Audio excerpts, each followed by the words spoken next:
Badminton injury risk and prevention.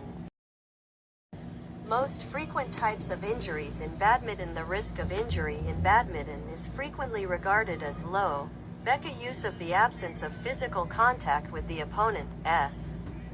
Badminton, on the other hand, is marked by exceptionally rapid footwork, forceful strokes, and reflexes, all of which exert tremendous pressure on the tendons and ligaments. The most prevalent types of injury are sprained ligaments, muscle fiber rips, sprained ankles, and occasionally a torn ligament. Sprained ligaments. A lateral ligament ankle sprain occurs when the ligaments outside the ankle are stretched beyond their limits. Injury to these ligaments causes pain and swelling in the ankle. Generally, most sprained lateral ligaments are minor and will improve with simple treatments. Ligaments are strong fibrous structures that connect bones. For example, 3 ligaments connect the top and bottom of the ankle joint on the outside of the ankle. Spraining the ankle generally damages one or more of these lateral ligaments. A sprained ankle. The hyperextension of the joint capsule must be treated promptly. A pressure bandage, which must be applied not more than 3 minutes after the accident, can stop internal bleeding, thus shortening healing time. The foot should then be iced and raised. A sprain causes the affected area to swell, the bruising turn the area blue and it hurts. Medical attention must always be sought, which is also the case for minor ligament injuries. A succession of minor joint injuries can lead to arthrosis, even in younger players. Muscle fiber tear. A muscle strain is the stretching or tearing of muscle fibers. Most muscle strains happen for one of 2 reasons. Either the muscle has been stretched beyond its limits or it has been forced to contract too strongly. Expect pain and soreness, as well as spasms and swelling in the affected area. Depending on the severity of the strain, you may find it difficult to move the area, if at all. You may note swelling as well as bruising and discoloration accompanied by a knotted up feeling or stiffness.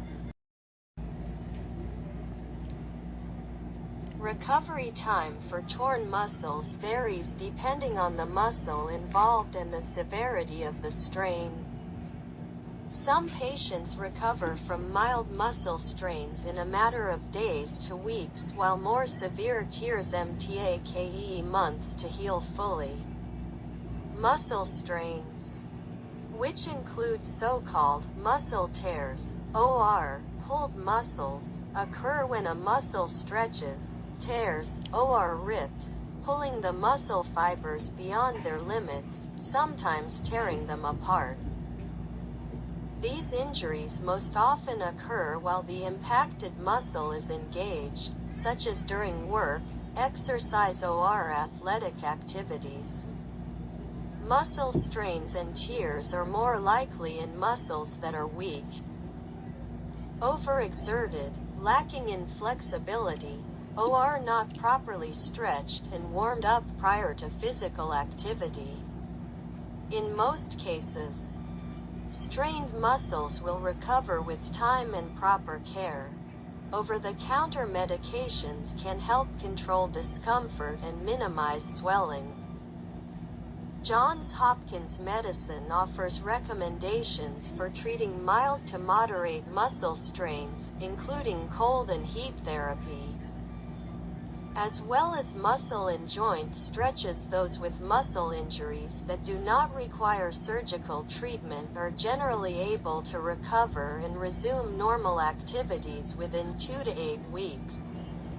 Achilles tendon tear. An Achilles tendon tear is particularly serious and takes months to heal. This long break from training and the psychological recovery from the accident mean that a return to former playing levels is slow, and gradual full healing of a torn Achilles tendon typically takes about 4 to 6 months. Medical treatment for a ruptured Achilles tendon may include Brace or walking cast non-surgical treatment for a torn Achilles tendon requires immobilizing the injured foot and ankle. To avoid injuries, the badminton player should warm up for several minutes before each game. The muscles and ligaments are raised to the correct operating temperature by means of running and stretching exercises, focusing on areas that are particularly important in badminton, such as the legs, shoulders, arms, and hands.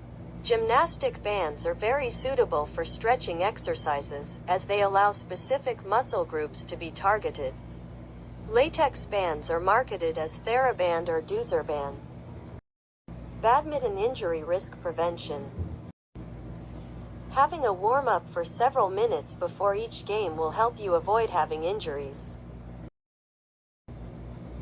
The muscle and ligaments are raised to the correct operating temperature by means of running and stretching exercises, focusing on areas that are particularly important in badminton, such as the legs, shoulders, arms, and hands. When resting, the player should wear a sweatsuit to keep the muscles warm, even if the sports hall is quite hot. The sweatsuit should also be worn on the court until the athlete begins to sweat profusely. Gymnastic bands are ideal for stretching exercises since they allow you to target specific muscle areas. Latex bands are sold under the brand names TheraBand and DoozerBand. The latter was invented in the 1960s by Erich Deusser, a physical therapist for the German national soccer team, who required the players to practice with bicycle tire inner tubes, among other things. The bands have the advantage of allowing the player to select the level of resistance for the muscles.